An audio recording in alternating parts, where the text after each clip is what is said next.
Paul here from Business Riches.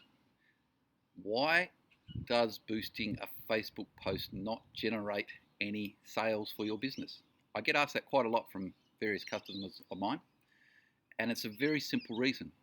Because boosting a post is actually just throwing money down the tube, not the YouTube, but obviously Facebook.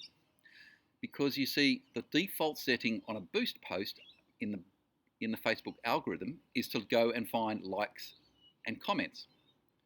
Now, likes and comments aren't going to get you sales.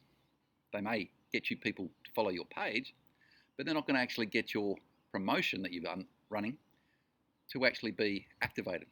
What you need to do is go into Business Ads Manager and directly market where you can directly target. And that's the key. Boosting a post defaults back to just getting likes and shares and comments. It doesn't generate sales and it won't generate leads. So don't waste your money boosting your posts. Get an expert on board and learn the secrets of actually targeted marketing. Don't forget to click and subscribe and click the bell so you get notifications, and we will be in touch shortly. Have a great day.